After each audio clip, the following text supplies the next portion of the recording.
আওয়ামী লীগ নিষিদ্ধের দাবিতে একই মঞ্চে দাঁড়িয়েছিল জামায়াত ইসলামী ও জাতীয় নাগরিক পার্টি এনসিপি, কিন্তু সেই দাবির বাস্তবায়নের পরপরই দুই পক্ষের মধ্যে দ্বন্দ্ব প্রকাশ্যে এসেছে, যা এখন বাংলাদেশের রাজনৈতিক অঙ্গনে জোর আলোচনা সৃষ্টি করেছে।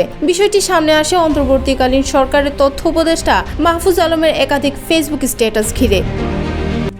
RICL TMX, যুগের পর যুগ স্থাপনা থাকে মজবুত। তথ্য উপদেষ্টা মাহফুজ আলম তার স্ট্যাটাসে বলেন, ৭১-এর মীমাংসা করতেই হবে, ৭১-এর যুদ্ধাপরাধীদের সহযোগীদের ক্ষমা চাইতে হবে, পাকিস্তান পন্থা বাদ দিতে হবে, ইনিয়ে বিনিয়ে গণহত্যার পক্ষে বয়ান উৎপাদন বন্ধ করতে হবে। তিনি আরো বলেন, স্যাবোটাইজ বন্ধ করতে হবে, ফ্যামিলি টাইনো না, যুদ্ধাপরাধের সহযোগী রাজাকারেরা। এই ভাষ্য মূলত জামায়াত শিবিরকে ইঙ্গিত করে লেখা হয়েছে বলে মনে করেন সংশ্লিষ্টরা।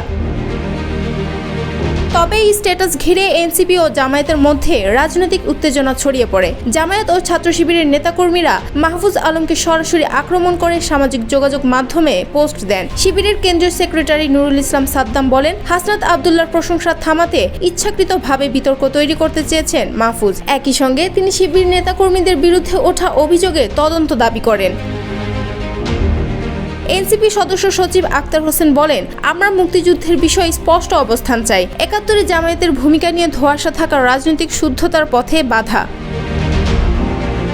রাজনৈতিক বিশ্লেষকরা বলছেন, এটি একদিকে আদর্শিক সংঘাত, অন্যদিকে রাজনৈতিক কর্তৃত্বের প্রশ্ন।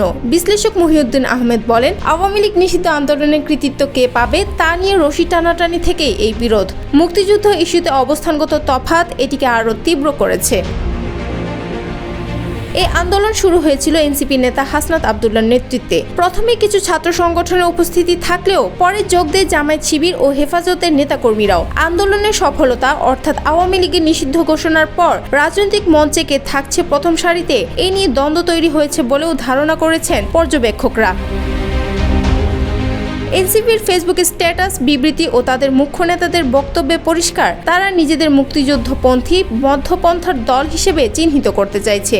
অন্যদিকে জামায়াত বা শিবির ৭১ ইস্যুতে তাদের অবস্থান নিয়ে প্রশ্নে প্রকাশ্যে আসতে অনিচ্ছুক।